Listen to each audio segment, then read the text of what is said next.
বন্ধুরা কেমন আছেন সবাই? আশা করছি আপনারা সবাই অনেক ভালো আছেন। এখন যদি আপনাদের বাজেট 20 থেকে 25,000 টাকার মধ্যে হয়ে থাকে আর এই বাজেটের মধ্যে একটা নতুন স্মার্টফোন কেনার কথা ভাবছেন, তাহলে আজকের এই ভিডিওটা আপনার জন্য। কারণ সত্যি বলতে এই বাজেটে এত বেশি স্মার্টফোন লঞ্চ হয়েছে যে কোনটা রেখে কোনটা কিনবেন সেটা বুঝতে অনেক সমস্যা হয়ে যায়। বাইরে থেকে দেখতে প্রায় সব ফোনই ভালো মনে হবে, কিন্তু ব্যবহার করতে গিয়ে বোঝা যায় কোন ফোনে ক্যামেরা ভালো, কোনটা পারফরমেন্সে ভালো, আবার কোনটার ব্যাটারি ভালো হলেও অন্য জায়গায় অনেক কমতি থাকে। এই কারণে গত কয়েকদিন ধরে আমি এই বাজেটের অনেকগুলো ফোন নিয়ে রিসার্চ করেছি। শুধু স্পেসিফিকেশন দেখিনি, ইউজারের ফিডব্যাক, ক্যামেরা স্যাম্পল, পারফরমেন্স সবকিছু মিলিয়ে দেখার পর যে তিনটা ফোন আমার কাছে সত্যি ভ্যালু ফর মানি মনে হয়েছে, আজকের ভিডিওতে শুধু সেই তিনটাই রেখেছি। আর একটা কথা আগে বলে রাখি বন্ধুরা, এই ফোনগুলো কোনোটা স্পন্সর করা নাই, আমি যেটা সত্যি ভালো মনে করেছি সেটাই আপনাদের সামনে বলছি। তো চলুন আর বেশি কথা না বাড়িয়ে আজকে ভিডিওটা শুরু করা যাক।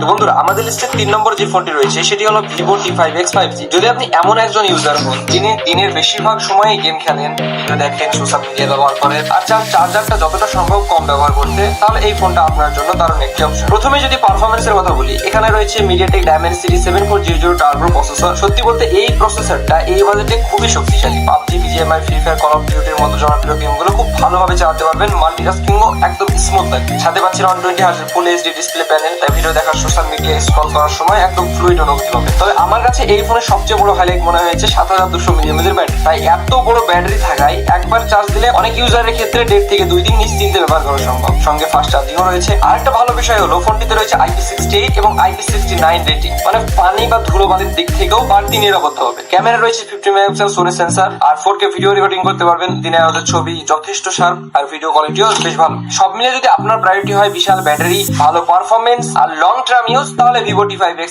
এই বাজেটে সত্যি একটি দারুণ অপশন। এবার যদি প্রাইজের কথা বলি বন্ধুরা, যারা মূলত বাংলাদেশ থেকে দেখছেন তারা এই ওয়েবসাইটটা গিয়ে দেখতে পারেন। এখানে 6128 ভ্যারিয়েন্ট 26,000 টাকার মধ্যে পেয়ে যাবেন আনঅফিসিয়াল মার্কেটে। এবার আপনারা যদি ভ্যারিয়েন্ট বাড়াতে চান সেক্ষেত্রে দামটা বেড়ে যাবে। আর যারা ইন্ডিয়াতে দেখছেন তারা খুবই কম 23,000 থেকে 24,000 টাকার আশেপাশে পেয়ে যাবেন। তবে বন্ধুরা একটা কথা বলে রাখি, এই তিনটা ফোনের মধ্যে কোনো ফোনই খারাপ না, কিন্তু তিনটার ফোকাস তিন রকম। কেউ যদি শুধু গেমিং এর জন্য ফোন খুঁজেন তার জন্য একটা বেস্ট, আবার কেউ যদি ক্যামেরা আর ডিসপ্লের বেশি গুরুত্ব দেন তার জন্য অন্যটা। তাই ভিডিওটা একদম শেষ পর্যন্ত দেখবেন, তাহলে নিজের জন্য সঠিক ফোনটা বেছে নিতে অনেক সুবিধা হবে। এবার আসি আমাদের আজকের লিস্টে 2 নম্বর ফোন। আর 2 নম্বর ফোনটি হচ্ছে Realme P3 5G। যদি আপনার এমন একটা ফোন দরকার হয় যেটা গেমিং, ডেইলি ইউজ, ডিসপ্লে আর ব্যাটারি সব দিক থেকে দুর্দান্ত ব্যালেন্স পারফরমেন্স দেয়, তাহলে এই ফোনটা অবশ্যই আপনার শর্ট লিস্টে থাকা উচিত। প্রথমে যদি পারফরমেন্সের কথা বলি, এখানে পাচ্ছেন Snapdragon 6 Gen 4 প্রসেসর। এই প্রসেসর দিয়ে আপনি পাবজি, ফ্রি ফায়ার ম্যাক্স একদম আলট্রা সেটিংসে খেলতে পারবেন। পাশাপাশি মাল্টিটাস্কিং বা ভারী অ্যাপ চালাতেও কোনো সমস্যা হবে না। ডিসপ্লে দিকে রয়েছে 6.67 ইঞ্চিস 120 হার্টজের অ্যামোলেড ডিসপ্লে।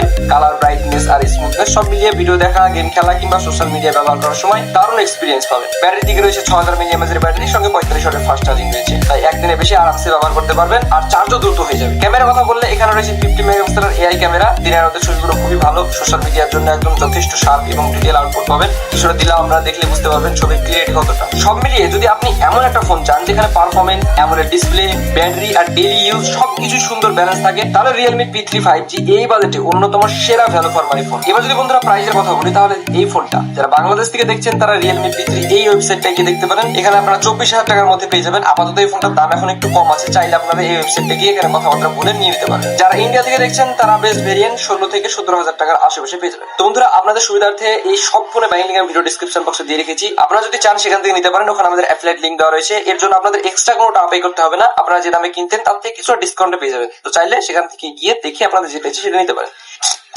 এবার আসি বন্ধুরা আমাদের আজকের লিস্টের 1 নম্বর ফোনে। সত্যি বলতে এই ফোনটা আমি 1 নম্বরে রাখার কারণ শুধু একটা নয়। অনেক ফোন আছে যেগুলো শুধু গেমিং এ ভালো, আবার অনেক ফোন আছে শুধু ক্যামেরায় ভালো, কিন্তু এই ফোনটা এমন যেখানে কোনো একটা দিক না, প্রায় সব দিক থেকে একটা ব্যালেন্সড এক্সপিরিয়েন্স পাওয়া যায়। আমাদের আজকের লিস্টে 1 নম্বর ফোনটা হচ্ছে Motorola G85 5G। যদি আপনি এমন একটা ফোন খুঁজে থাকেন যেটা কিনা পরে মনে হবে না ইস আর একটু ভালো হলে ভালো হতো, তাহলে Motorola G85 5G আপনার জন্য একটি দারুণ অলরাউন্ডার। প্রথমে এর ডিজাইনের কথা বলি ভাই, হাতে নিলে প্রিমিয়াম ফিলিংস আসে। কার্ভ ডিজাইন আর স্লিম বডির কারণে ফোনটা দেখতে এই বাজেটের থেকেও অনেক বেশি প্রিমিয়াম লাগে। সামনের দিকে রয়েছে 6.67 ইঞ্চিস 120 হার্টজের OLED curve display colour, contrast আর ভিউইং এক্সপিরিয়েন্স সত্যি অসাধারণ। সিনেমা দেখা, ইউটিউব আর সোশ্যাল মিডিয়া সবকিছুতে আলাদা একটা মজা পাবে। পারফরমেন্সের জন্য এখানে রয়েছে Snapdragon 6 Gen 3 processor. Daily use, multitasking, visual gaming সবকিছু খুব সুন্দরভাবে হ্যান্ডেল করতে পারে। আর Motorola সবচেয়ে বড় শক্তি হলো এর ক্লিন সফটওয়্যার এক্সপিরিয়েন্স। আপনারা তো জানেনই, অপ্রয়োজনীয় অ্যাপের ঝামেলা নেই, তাই এই ফোনটা ব্যবহার করতে অনেক স্মুথ লাগে। ক্যামেরার দিকে রয়েছে 50 মেগাপিক্সেল সোনি ওয়াইএস ক্যামেরা। বিশেষ করে দিনের আলোতে ছবিগুলো খুবই সুন্দর আসে। আর আর ওয়াইস থাকার কারণে ভিডিও রেকর্ডিং অনেক বেশি স্টেবল। সব মিলিয়ে যদি আপনি এমন একটি ফোন চান যেখানে ডিসপ্লে, ক্যামেরা, সফটওয়্যার, ডিজাইন আর পারফরমেন্স সবকিছু ব্যালেন্স, তাহলে মোটরোলা G85 5G